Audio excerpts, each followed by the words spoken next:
Recently, my family and I got to visit the Pacific Northwest. We went up to Portland and Seattle, and we spent some time in Eugene. And possibly one of the worst trips I've ever taken. Those three cities are pretty much war zones at this point. When you drive around, and you're unfortunate to find yourself in those downtown areas, they are just three large homeless encampments. The cities have pretty much lost control of their downtowns. It's boarded up shops everywhere, encampments that now pour out into the streets. It's a constant smell of feces and urine all over the city. God forbid that you're standing downwind of downtown. But you have, Eugene is frequently held up as the shining example of a city that, is on the right track to solving homelessness. And recently, if you just, look up the articles, Eugene has come to terms with the fact that services only with no abatements is a strategy that failed. So those three cities recently, having, I think, embraced the realization that they failed, they lost control of their city, and under a lot of pressure from the residents who were feeling like their safety and their health was being threatened, all of them have implemented an urban camping impact reduction program, is what they call them. The programs have, I think, 4 or 5 really important elements to them. One, of course, is cleanup and abatement of the campsites, the way that we do here. Also, but number 2 is that they do, prior to the cleanup and abatement, they do harm and safety impact analysis for the campers, and they use that analysis to inform how they go about cleaning it up, and then which services to deliver when they visit. The third part about it is that with the same amount of effort in cleaning up, they do that in the presence of and partnered with homelessness service organizations who, prior to, during the cleanup, and after the cleanup, are there really aggressively serving and making sure that people get these important services. The fourth thing they do is, and it's really interesting, I encourage you guys to go look at Portland's. They publish weekly updates about the abatements, and they maintain a dashboard for the public, but also it's open data where they learn from that data, right? And that data helps inform all of their efforts around solving for the homelessness crisis that they're experiencing. If you look at their dashboards and their data, it includes number, nature of the contacts that they have with the individuals at these camps. They will break it out and report on, who expressed, or not who, but how many people expressed interest in a shelter referral, how many people actually have accepted the rides to the shelter. Of those people, how many of them spent one night? Of those people, how many of them spent more than one night? The additional services that were provided. The data will also include, the place and time and number of complaints that they get from residents, and then the place and time of encampments that were non-resident referred, right? So in other words, observed by code enforcement or police or, any other agency. They look at they do a pretty detailed report of the activities that they identify happening in the encampments. They do a severity of health and safety risk analysis.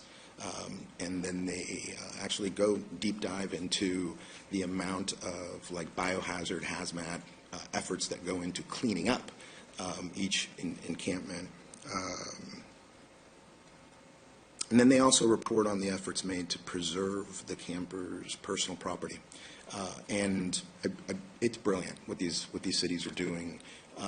And one of the things that I think is really important is that if you go to their dashboards, they're very careful to remind people in bold letters, underline, right, that these programs are not the solution to homelessness, right? But instead are one part of a much larger strategy to address homelessness. And so and that it's an effort to not just help the campers and be compassionate and humane, but also to balance the very real and important interests of residents to preserve and protect and even enhance their own safety and health, right? So like in my district, for example, we got bonfires evidence of bonfires next to neighborhoods with very, very dry wooden fences. I mean, literally up against these wooden fences, right? I mean, in that situation, you have no choice but to abate, right? Not abating, I think, puts the lives of people at risk, right? I've got just down the street from Clark High School, just down the street from the elementary school right next to Clark, I forget the name right now, there's a huge encampment on, it's not a huge encampment, it's an encampment that y'all clean up frequently and then comes back within 24 hours.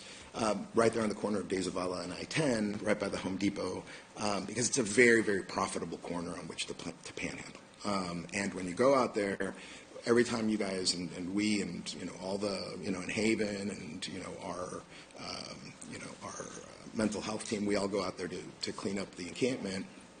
It's just carpeted in hypodermic needles and in broken glass pipes, right? And my neighbors are afraid to send their kids to school just by walking a couple blocks, like they were accustomed to doing when they were kids, right? And their demand of me is clean that crap up. I don't want that near my kids when they're walking by school, or I refuse to send my kids to school walking. I have to drive them up and down De Zavala just to get them there so that they don't stumble across hypodermic needles. And they're not wrong. They have every right to feel that way, and they have every right to demand a solution and expect one. And so I know you guys work around the clock at clearing these things up, and I appreciate it. And my question for you is, Eric, to what extent does our camp abatement, camp cleanup efforts match the program I just described? Are we walking and chewing gum, right? Are we doing the trash pickup, but also contemporaneously are we monitoring and doing the analysis and making the effort to keep the public informed about not just the cleanups, where they happen, when they happen, but also all the efforts that we make to help the real human beings who are at these camps? And I'll stop there. Well, yeah, that's part of what we're trying to do differently this year. And maybe we've gotten to a similar spot as Eugene without having to go down that path. But the difference is that you're right. This is abating an encampment is not the solution to homelessness. This is just the initial piece. And actions that the city's taken, that the council's taken, has given us the ability to take that first step for the unsheltered. Doing a better job communicating, and this came across clearly in the budget survey, doing a better job communicating to residents about what we're doing and how we're responding needs to be a big part of next year. The pledge and the goal to address those within 2 weeks. I mean, somebody could ask, well, why don't you do it in 24 hours? Well, technically, I guess we probably could, but we've got to give ourselves the ability to assess, do the outreach, do the services, and be thoughtful about it. So we're trying to do that, and I envision us kind of growing a bit in that service level and doing a better job of getting folks into the low barrier or facilities we've got, but really enhancing our communication. I mean, it was the number one issue in 9 of the 10 districts, and they weren't prioritizing homeless outreach. They were prioritizing homeless encampment cleanup. If you read the comments, but it's a balance. It can't be all one or the other. So we'll look at that Eugene stuff. But what you're describing is kind of what we're envisioning for next year. Thank you, Councilmember Pelaez. Councilmember McKee Rodriguez. Thank you. And last week, you'll recall, I said that I would like to have a full conversation with the council about abatements and what that looks like. And It was in response to the notification policy that is being adopted as a part of this budget. And I think a lot of the information that I asked for, I hope is included, but I think Councilman Pelaez has listed a good host of things that I think should also be included that I hadn't yet considered. So I would like, hopefully, to see that adopted as a part of this budget and as a part of that policy. But it does seem like there's interest in discussion about how abatements are done and what they look like and all the steps to get there. Yeah, now let me just say that